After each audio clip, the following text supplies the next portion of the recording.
Hi friends, welcome back to your new chapter. I am so glad you're here with me again today. For those of you new to the show, my expertise, what I love to do is helping women who are navigating those major life transitions but feel stuck to get unstuck. And today, I'll be helping you to do that by looking at 4 internal blocks that keep us stuck. So thinking about when you feel stuck and you don't know what's holding you back. Things that quietly operate underneath the surface and keep women stuck without them even realizing it. We'll name each one, we'll talk about why it happens, and I'll help you recognize whether these are the things that are playing out in your own life right now. So friends, let's get into it. Welcome to Your New Chapter, a podcast for women navigating major life transitions who are ready to stop feeling overwhelmed and stuck and start creating the lives they desire from the inside out. In working with women, helping them to get unstuck as they navigate major life transitions or as they start over or reinvent themselves, one of the deepest roots I see of why women who are in this situation feel stuck in the first place has so much to do with identity. So much so that identity-related issues are 2 of the 4 reasons we're going to look at today. We'll begin with this first one, which is about an outdated identity. If you're navigating a major life transition, which comes in many forms, starting over, life reinvention, the end of an old season, the things we have to address is our changing identity. Most of us are still trying to live as who we were, not who we want to become. And that's part of why you may feel stuck. So those stories you tell yourself about who you are, what you deserve, and what's possible for you, that story was often written years ago, sometimes in childhood, sometimes through painful experiences that shaped what you came to believe about yourself, often without you ever choosing those beliefs consciously. The problem with that is, until that identity is examined and reset, every attempt to change is going to feel like swimming upstream. It's going to feel like such hard work. Because you can have a brand new vision for your life, but if you're still operating from an old sense of who you are, it's like trying to build a new house on the foundation of an old one. The cracks will eventually show up in the life that you're trying to build. We covered this in a previous episode. It was called Reinvention, Uncover Your True Self. If what I'm describing here feels like it might be at the root of your being stuck, that episode is a great place to go deeper. Here's the thing, you can't out-strategize an outdated identity. Until it's addressed, that old identity will quietly pull you back to where you've always been, and that is not something that we want. The second internal block that keeps people stuck, especially in these times of major life transitions, is the fear of the unknown. And I want to start by saying this isn't a character flaw, it's actually biology.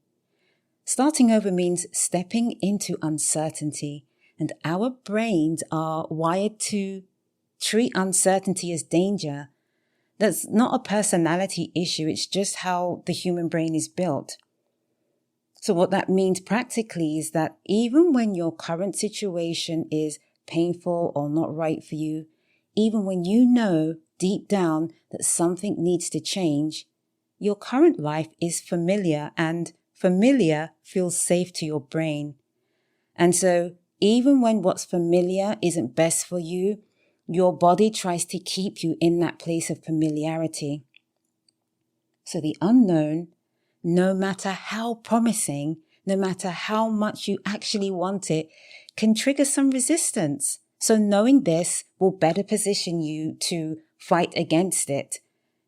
Procrastination, even self-sabotage are things that happen when you are trying to push against this resistance, not because you don't want the new thing, but because your brain is doing exactly what it is designed to do, keeping you where you already are, because where you already are is known. The third one is limiting beliefs. And I think this one might be the sneakiest of all four. It's a very sneaky one, this is.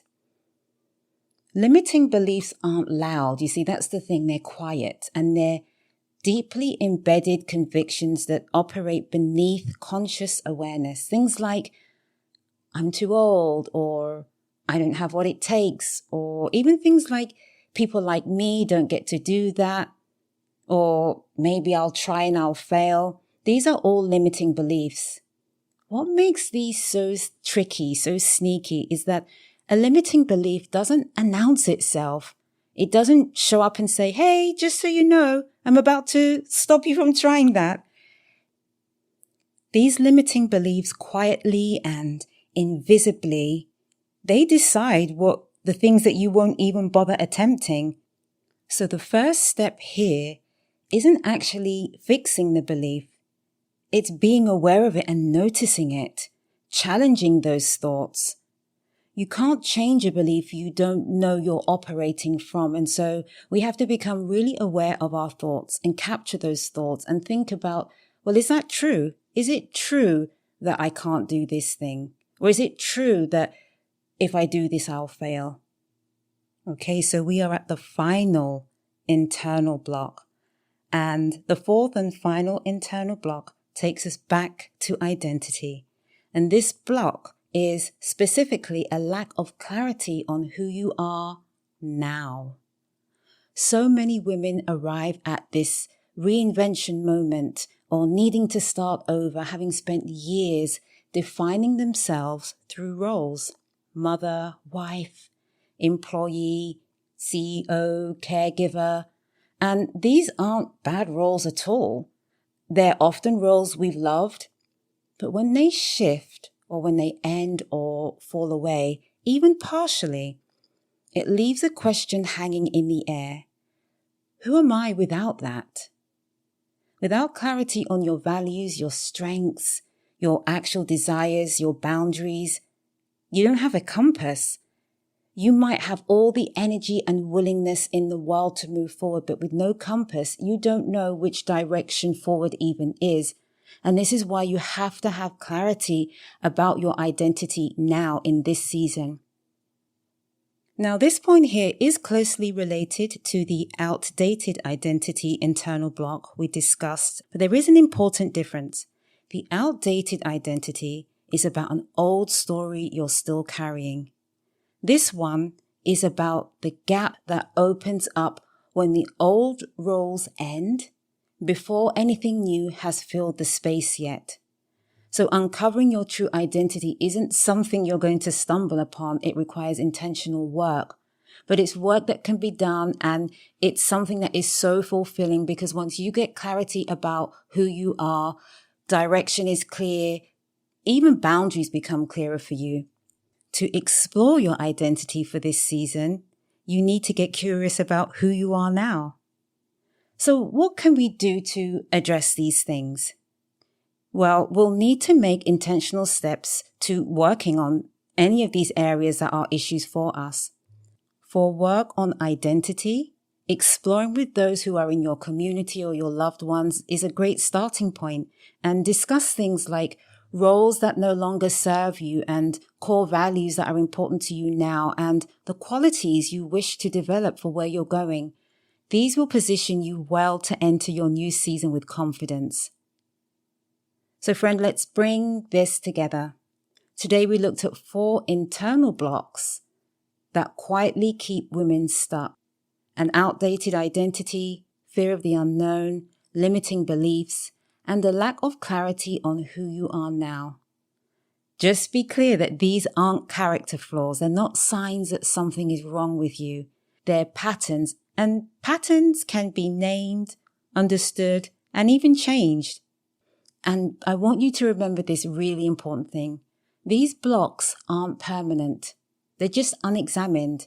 And so once you examine them and pull them apart and figure out exactly what's going on, they start to lose their grip. Now, if you recognize yourself in one of these today, or if you can recognize yourself in all 4 of them, That's exactly the kind of thing we can work through together in a complimentary discovery call. We can talk it through, figure out which of these is really at play for you and what the right next step looks like for you. The call is complimentary. I'd love to talk with you about where you are on your journey. You can head to my website, sharlenelee.com, and book a complimentary discovery call with me. The link, as always, is right there in the show notes. Thank you so much for being here today. Take care of yourself this week. I will see you in the next episode.